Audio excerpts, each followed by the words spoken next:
We are live.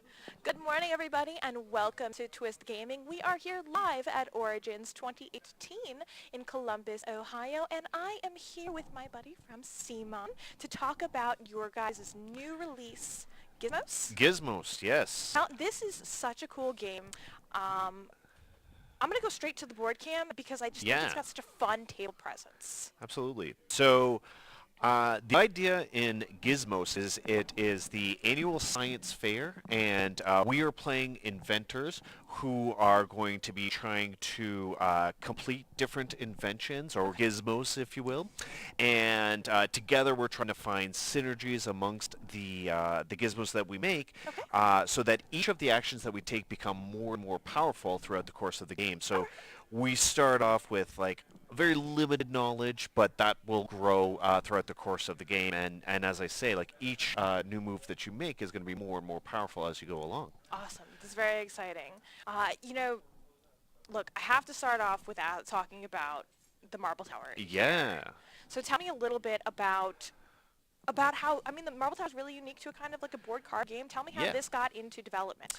Oh yeah, so this is very interesting. So this game is by Phil Walker Harding, who has many great hits under his belt, and it was last year Eric Lang came on as our director of game design, and Gizmos was one of the first games that he signed onto the company. And when Gizmos started off, it was primarily just card-based, but Eric, you know him from his like miniature games, He's Rising somebody, Sun. right? Yeah, like you may have heard of him. He's a young and up-and-coming designer. Yes, Ah. yeah, exactly. But you know his games.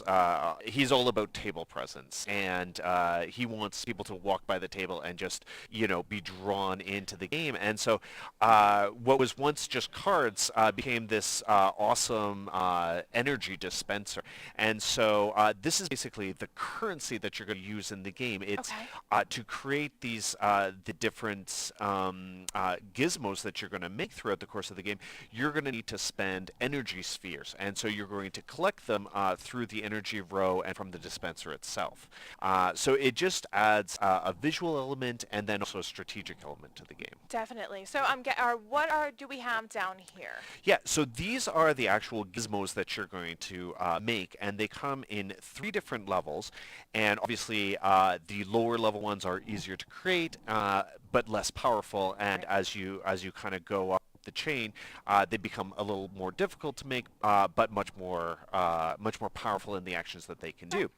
And so we each start with our own dashboard here. Yeah. And our own, humble workstation to work with, and we've got 4 different actions that we can do. So I'm going to put this up quickly in the green screen. It's a little long for the whole green screen, but I'm going to kind of...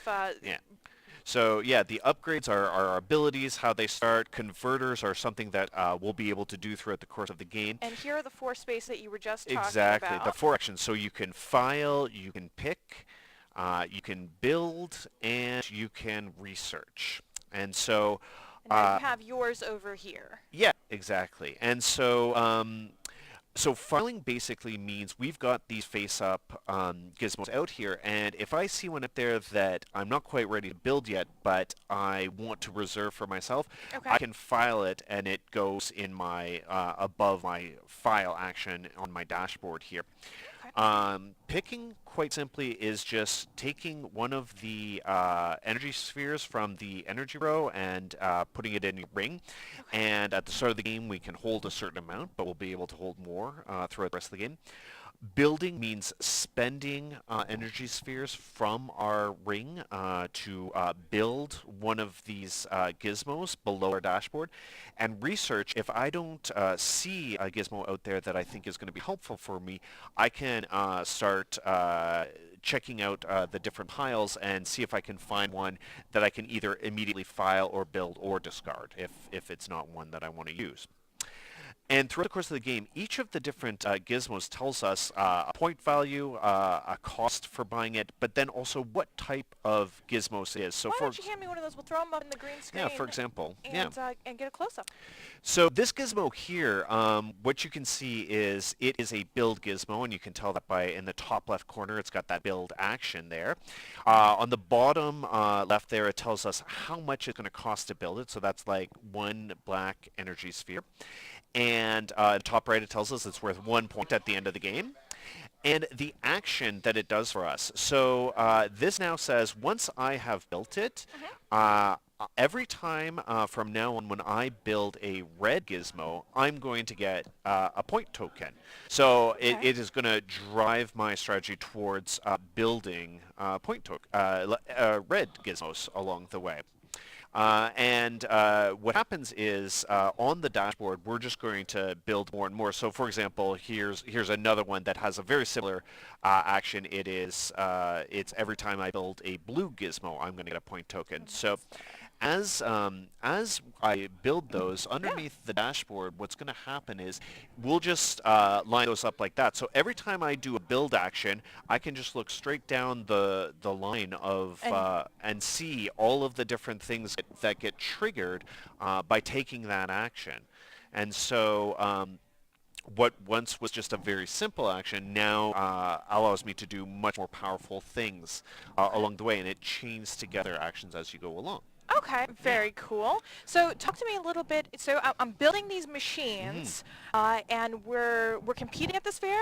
Yes, yeah. Well, you want to prove that you are the greatest inventor. I mean, I know that already. Well, I mean, your reputation precedes you, but I mean, everybody's going to come after the king, right? Obviously, so, yeah, I gotta maintain my throne. So I'm building these gizmos. Yeah. I'm staying on top. Yep. So what's going to happen throughout the course of the game is people will build up their engines and their turns will get much more powerful.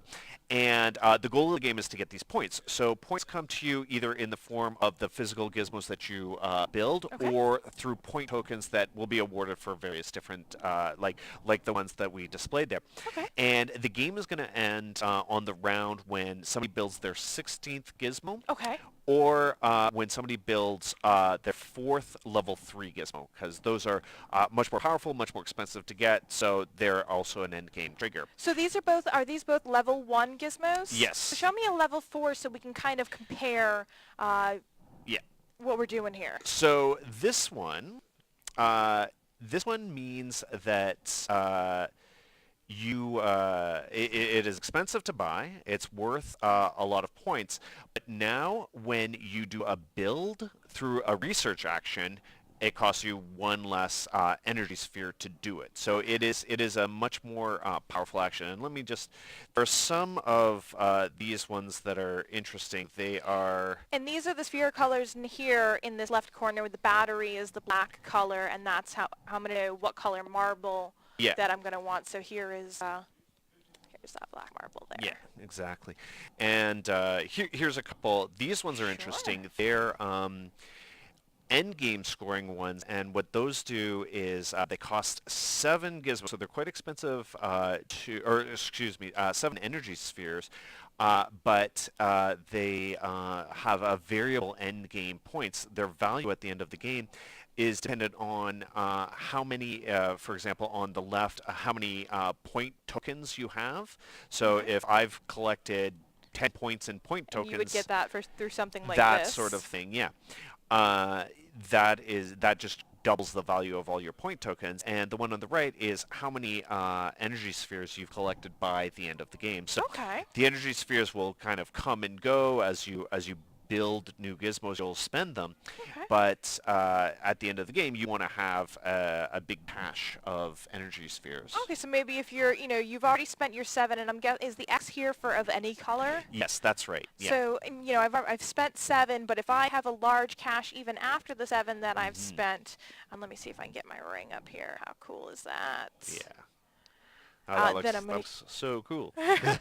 My yellow is a little, this is my transparent We're losing it marble. Yes, the ghost marble. It's a very limited expansion. Yeah.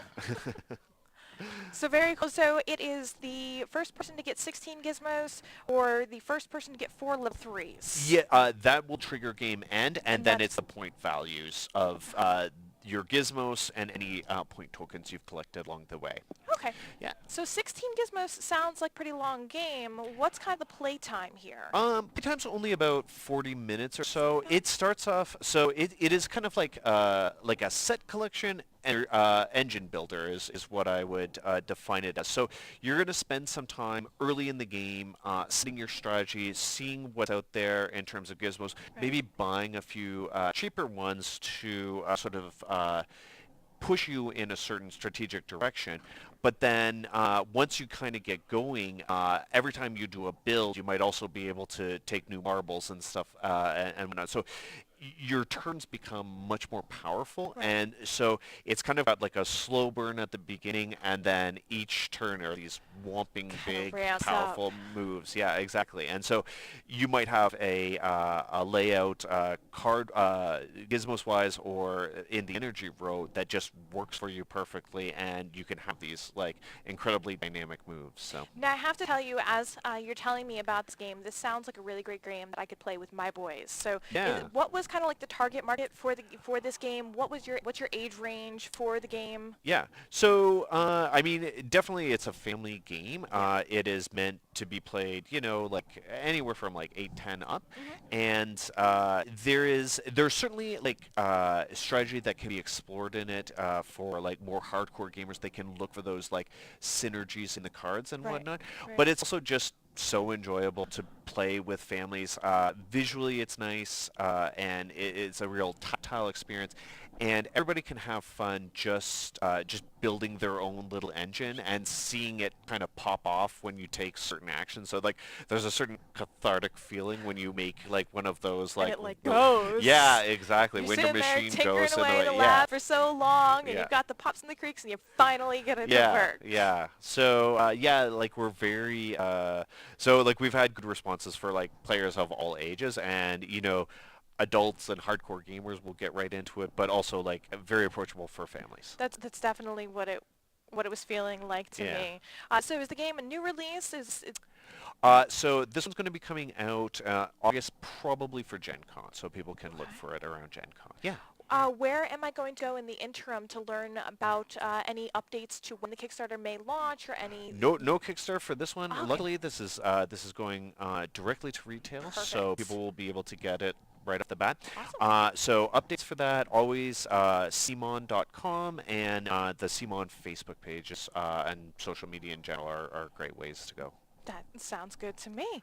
Do you have any other games or things that you want to make sure our audience knows about maybe what's going on with CMON? Yeah, well, the next big Kickstarter that we're doing is Cthulhu Death May Die, which is a combination of the talents of the aforementioned Eric M. Lang and Rob Davio. So two like Oh, huge names kind of coming together to work on this really interesting title in the H.P. Lovecraft mythos. right, right. So we're excited about that one. We're just right now doling out the like showing off some of the different miniatures for the game and sharing some information for that. So we're excited about that. And CMON's doing a game with minis? yes, they are. They are. And some big ones too. Oh, very So cool. we're excited about that. Yeah, we're starting to show those off. So again, on Facebook, the CMON Facebook page, you can see a lot of those. And also A Song of Ice and Fire, which we did a Kickstarter for last year. Yes. That is going to be coming out soon, and we're excited about that hitting retail because we're going to have a really aggressive, like, organized play and a very aggressive release schedule to support that game. So we're Oh, really that's looking cool. forward to that coming out and having players get the chance to, like, lead the Starks or the Lannisters into battle and, like, recreate famous battles from the books or just, create their own. So really looking Different forward to story. that. Well, that is very cool. Well, thank you very Yeah, much for thank you. coming on, taking the time. I know you're super busy here at Origins, and I really appreciate you taking the time to show us Gizmo. This is Yeah, absolutely looks like a very fun game, and I'm yeah, excited to see it hit shelves at my friendly local game store. yeah. Thank you. Thank you.